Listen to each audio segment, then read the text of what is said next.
Hi friends, ഇന്ന് നമ്മൾ സിമ്പിളായിട്ടൊരു chicken കറി എങ്ങനെ വെക്കണമെന്ന് നോക്കിയാലോ.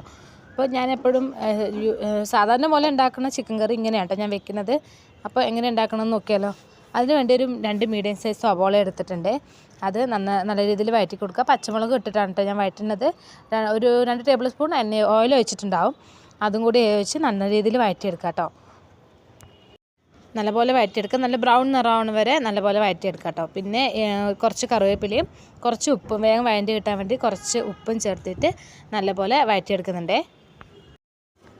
അപ്പോൾ സബോളയിൽ നിറമൊക്കെ മാറി ഒരു ബ്രൗൺ നിറമായിട്ടുണ്ട്. അപ്പോൾ ഇനി ഈ സമയത്ത് ഒരു മീഡിയം സൈസ് തക്കാളി അരിഞ്ഞതും കൂടി ചേർത്ത് കൊടുക്കാം കേട്ടോ.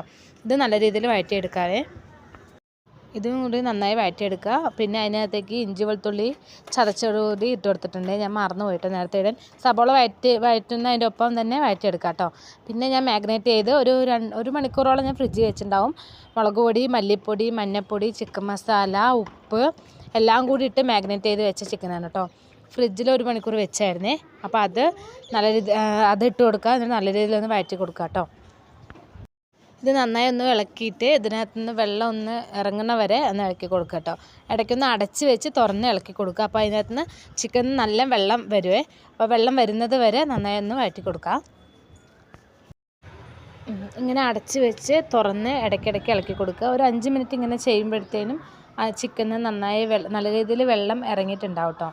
അപ്പോൾ നല്ല രീതിയിൽ അങ്ങനെ ഇളക്കി കൊടുക്കുക. പിന്നെ ഇതിനകത്തേക്ക് ചൂടുവെള്ളം കേട്ടോ ഞാൻ ഒഴിച്ചത്. ഒന്ന് വെള്ളമൊക്കെ സൈഡിൽ കൂടെ ഒക്കെ വെള്ളമൊക്കെ ഇതാവുന്നുണ്ട്. ഞാൻ ചൂടുവെള്ളം ഒഴിച്ചിട്ടുണ്ട്. 1 കപ്പ് ചൂടുവെള്ളം ഒഴിച്ചിട്ടുണ്ട്. ചിക്കനൊന്ന് മുങ്ങി നിൽക്കാവുന്ന രീതിയിൽ ചൂടുവെള്ളം ഒഴിച്ചിട്ടുണ്ട്. ചൂടുവെള്ളം ഒഴിച്ചിട്ട് നന്നായി ഒന്ന് അടച്ച് വെച്ച് വേവിച്ചെടുക്കാം. ഈ സമയത്ത് ഉപ്പ് വേണമെങ്കിൽ ഉപ്പൊക്കെ ഇട്ട് കൊടുത്ത് നല്ല രീതിയിലൊന്ന് ഇളക്കി കൊടുക്കുക. ഇളക്കി കൊടുത്തിട്ട് നന്നായി അടച്ച് വെച്ച് നല്ല രീതിയിൽ ഒന്ന് വേവിച്ചെടുക്കാം. നല്ലപോലെ വേവട്ടെ കേട്ടോ ചിക്കന്. നിങ്ങൾക്ക് വേണമെങ്കിൽ ഗരം മസാല ഇടാം. ഞാൻ ഗരം മസാല ഇട്ടിട്ടില്ല.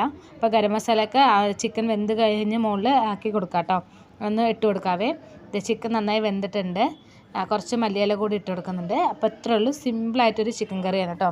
പെട്ടെന്ന് നമ്മൾ ഉണ്ടാക്കുന്ന ഒരു ചിക്കൻ കറി. വേറെ പുതിയ റെസിപ്പീസ് നല്ലത് സാധാരണ പോലെ ഉണ്ടാക്കുന്ന ഒരു ചിക്കൻ കറി. അപ്പോൾ ഞാൻ ഇത് ഗീ റൈസിൻ്റെ കൂടെയാണ് കേട്ടോ കഴിച്ച്. നല്ല ടേസ്റ്റ് ഉണ്ടായിരുന്നു. ട്രൈ ചെയ്ത് നോക്കണേ. ഓക്കെ.